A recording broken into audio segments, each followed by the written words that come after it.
अगर हमारे मुस्लिम हिंदू भाई बहन वो लेना चाहते हैं वो ले सकते हैं यहाँ से, ताकि जो हमारी आने वाली नस्लें जो हम देख रहे हैं ना भी है, ये हम नहीं चाहते हमारी आने वाली नस्लें वो देख सकें। इन पर भी एक अलग फोकस जो है वो कहीं ना कहीं प्रधानमंत्री नरेंद्र मोदी का नजर आता है। उनके लिए जितने अवसर हो सकते हैं।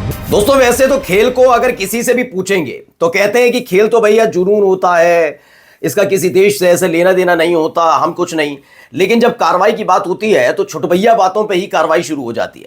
आज की जो तस्वीर दिखाऊंगा कि कल भारत और पाकिस्तान का मैच था, सबको पता है भारत ने जबरदस्त तरीके से पाकिस्तान को धूल चटवाई, ये तमाम चीजें हुई। लेकिन उसी खेल के मैदान में कई चीजें ऐसी भी हुई थी जो शायद आप तक पहुंचाई नहीं गई होगी। जो खेल के मैदान में हो रहा था उसका असर बाहर भी हो रहा था। एक तरफ कार्रवाइयां हो रही थी तो दूसरी तरफ भारत की जीत पर जश्न भी मनाया जा रहा था। लेकिन ये जश्न मना कौन रहा था, वो तस्वीरें आप तक पहुंचाना बहुत ज्यादा जरूरी हो जाता है, क्योंकि इन्हीं लोगों के नाम पर लगातार पर्ची फाड़ने का काम किया जाता रहा। खबर महाकुंभ से जुड़ी हुई भी है कि कैसे आस्था की डुबकी लगाई जाएगी। सब पूरे का पूरा देश कैसे भक्ति में हो चुका है, लेकिन पूरा देश तो भक्ति में है, लेकिन इस भक्ति का फायदा कौन उठा रहा है आज आपको मैं दिखाने जा रहा हूं। नमस्कार, मैं हूं प्रज्वल गौतम और आप देख रहे हैं the live TV. The live TV, सच सबसे आगे। बिना देर किए पहले मैं एक खबर दिखाने जा रहा हूं। इस वीडियो को जरा गौर से देखिएगा। ये सेलिब्रेशन आपको नजर आ रहा होगा, पहले सेलिब्रेशन देखते रहिए। बड़ी सी स्क्रीन लगी हुई है, सामने महिला पुरुष बहुत सारे लोग बैठे हुए हैं। अब देखते जाइए देखते जाइए।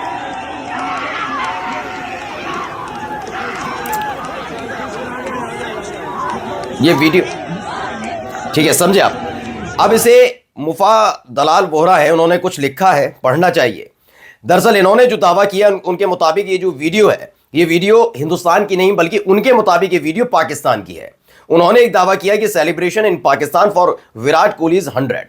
उन्होंने दावा किया कि पाकिस्तान और भारत के बीच जो मैच हो रहा था उस दौरान विराट कोहली ने अपना शतक जड़ा, और जैसे ही शतक जड़ा तो वोरा साहब के मुताबिक पाकिस्तान में इसको लेकर जश्न मनाया जाने लगा, जिसकी वीडियो उन्होंने शेयर की कि देखिए किस तरीके से पाकिस्तान में विराट कोहली के शतक बनाने के बाद खुशी का माहौल देखने को मिला है। वहीं रोहिणी सिंह है, वो क्या लिखते हैं पढ़िए। In India an FIR would have been fired against those cheering a rival teams star reaching a milestone. यानी उन्होंने कहा है कि एक तरफ भारत में आप देखिए किस तरह से अगर कोई व्यक्ति जो राइवल टीम है, खासतौर पर उन्होंने पाकिस्तान की तरफ इशारा किया, अगर वहां पर अगर किसी खिलाड़ी ने सर्वश्रेष्ठ प्रदर्शन कर दिया और किसी ने खुशी मना ली हिंदुस्तान के अंदर, तो उसके खिलाफ एफआईआर दर्ज हो जाती है। आपने देखा भी होगा, कई घटनाएं सुनी होंगी, कई खबरें सुनी होंगी, अगर पाकिस्तान की जीत पर अगर किसी ने खुशी मना ली तो हो जाए। जबकि ये खेल है, ये युद्ध नहीं है। पाकिस्तान के खेल पर किसी ने जीत पर खुशी मना ली तो इसको लेकर काफी कुछ कह दिया जाता है। लेकिन दूसरी तरफ वोरा साहब की उस वीडियो को उन्होंने ट्वीट करते हुए बताया कि देखिए पाकिस्तान में क्या कुछ हो रहा है, विराट कोहली के शतक पर कैसे खुशी मनाई जा रही है, और हमारे देश में कैसे विपक्षी टीम का कोई खिलाड़ी अगर बेहतरीन प्रदर्शन कर देता है तो उसके खिलाफ एफआईआर दर्ज हो जाती है। नॉन स्टॉप कवरेज चलती है, ट्रेटर के तौर पर बताया गया कि अलग अलग चैनल फिर बताते हैं उसी व्यक्ति को कि कैसे वो देशद्रोही है, राष्ट्र विरोधी है, गद्दार है, तमाम चीजें उसके नाम और नाम के आगे और पीछे दोनों तरफ चस्पा कर दी जाती हैं, जो व्यक्ति राइवल टीम के किसी खिलाड़ी के लिए खुशियां मना लेता है। वहीं ये भी कहा उन्होंने, अनुराग ठाकुर जो गोली मारों वाले हैं ठाकुर साहब, वो किसके साथ बैठे नजर आए, शाहिद अफरीदी के साथ बैठे नजर आए। शाहिद अफरीदी, ये बहुत चर्चा में रहा विषय, सबने तस्वीरें भी बहुत शेयर की थी कैसे वो बैठे हुए थे। खैर, अब आइए अगली खबर। ये एक खबर निकल कर आए, kumbh.government.in ने एक इतिहास रचा है, लिखा है किसका, पूरा कुंभ का बताया है। कुंभ महाकुंभ, जब से कुंभ चल रहा है उसको लेकर, जिसमें मुगल काल का भी उल्लेख है। इसमें बताया गया कि मेला जो है during the Mughal era historical record indicate that empire such as Akbar actively participated in a festivals of the Kumbh Mela. Babar गद्दार, औरंगजेब गद्दार, शाहजहां गद्दार, अकबर गद्दार, सारे गद्दार, सबने हमें लूटा और पता नहीं क्या क्या कहानियां बताई गई। मैं ये नहीं कह रहा कि इतिहास के पन्नों को जितना ज्यादा झांकेंगे बहुत सारी चीजें निकल कर आती हैं दोनों ही तरफ से, लेकिन अब जब आप चीजों को सही तरीके से प्रेजेंट करेंगे तो आपको सब चीजें समझ में आएंगी, क्योंकि ये बदलने वाले लोग हैं। kumbh.government.in यानी कि जो सरकारी वेबसाइट है उसमें साफ साफ लिखा है कि जब कुंभ का आयोजन हुआ उस दौरान कोई और नहीं बल्कि अकबर ने तत्परता के साथ इसमें पार्टिसिपेट किया था, यानी हिस्सा लिया था। फिर भी ये मुसलमान सारे के सारे गद्दार हैं और महाकुंभ को लेकर गंदगी उगलते कहा जाता। मैं नहीं कह रहा हूं, मेरा चैनल नहीं कह रहा, लेकिन आपने देखा ना महाकुंभ में मुसलमान ना आए, ये ना हो, उसके बाद हादसा हुआ और हादसे के बाद जब खींचे लेदर होने लगी तो भी साजिश की तरफ इशारा। अब देखिए क्या है, अशोक कुमार पांडे लिखते हैं, कुंभ के लिए घाटों का निर्माण मुगल शासकों ने करवाया। नागा साधुओं को कुंभ मेले में शाही प्रवेश का नेतृत्व करने का अधिकार बादशाह अकबर ने दिया। ये सारी चीजें और कुंभ की सरकारी वेबसाइट पर इसका जिक्र है। अब सोचिए इन सब ने ये सब किया, लेकिन मैंने कहा ना, आप हर चीज को पहले ऐसे मत देखिए ये हिंदुओं का ये मुसलमानों का है।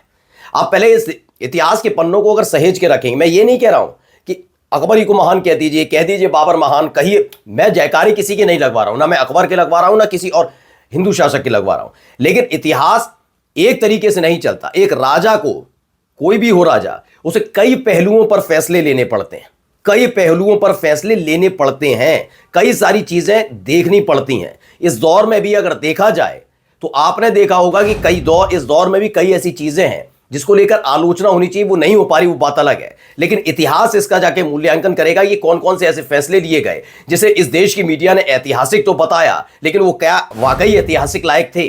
तो ये सारी चीजें हैं ऐसी। अगर आप किसी भी राजा के बारे में पढ़ते हैं तो पहले जाकर पता करिए कि अगर वो मुसलमान था तो हिंदुओं के लिए क्या किया और क्या आपको बताया जा रहा है। अगर वो हिंदू राजा है तो उसने मुसलमानों के लिए क्या किया और क्या बताया जा रहा है। ये सारी चीजें का मूल्यांकन बहुत जरूरी है। लेकिन हमारे लिए तो क्या कहा जाता है, मुसलमान क्या करता है, गंदगी फैला देता है, हिंदुओं के कार्यक्रम को रोकता है।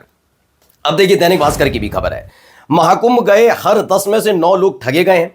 फ्लाइट के लिए 300% महंगी टिकट खरीदी, 67 लोगों ने नाव और टेंट के 4 गुने पैसे चुकाए। मैं पहले भी बता रहा था कि आप चाहे कितना ही कहिए कि संतों की सरकार चल रही है उत्तर प्रदेश में, आप कहते रहिए महाकुंभ में डुबकी के नाम पर कि हिंदू जाग गया है, बिल्कुल जागना चाहिए, हर एक को जागे ही रहना चाहिए। मैं तो कौन सा कहता हूं कि सो जाए। आप सब लोग जागिए, सरकारें सोती रहे, कोई दिक्कत वाली बात नहीं, लेकिन जागिए तो उतना तो जागिए कि अपने हक की भी बात कर सके।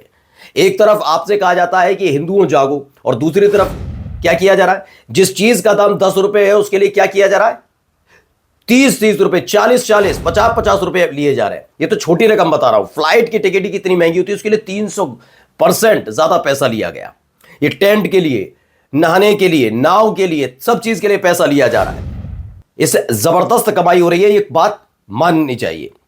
अब आइए जरा एक वीडियो में आपको दिखाने जा रहा हूं, वीडियो में क्या कुछ कह रही है सुनिए।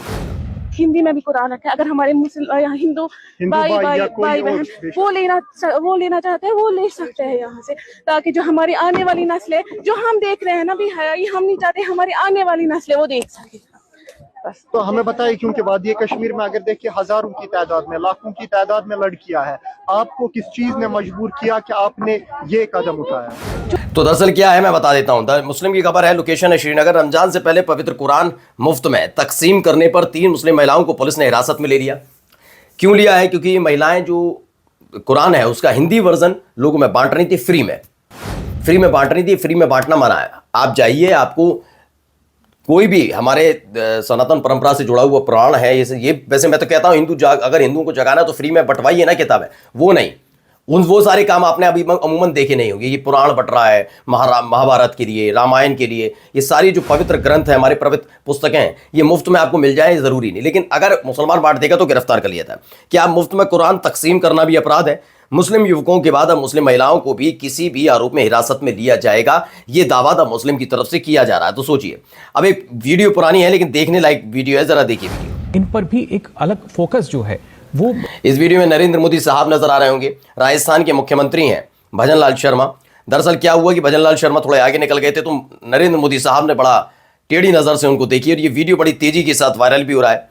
लिखा है कि मोदी से आगे निकल रहे थे सीएम भजनलाल तो आंखों से सिखा दिया प्रोटोकॉल, ये वाला है। डॉक्टर मुकेश कुमार लिखते हैं, अरे बाप रे इतना क्रोध, पीछे ना हटता पर्ची तो भस्म ही कर देते साहब। तो ये इस तरह की खबरें हैं भाई। आप सोचिए इस देश के अंदर हो क्या रहा है। कुंभ जिससे दूर किया जा रहा था मुसलमानों का, उसी से मुसलमानों की यादें जुड़ी हुई हैं, वो भी हमारे रीति रिवाज, हमारे परंपरा का हिस्सा रहे। ये तमाम चीजों को सोचना चाहिए। नमस्कार। द लाइव टीवी, सच सबसे आगे।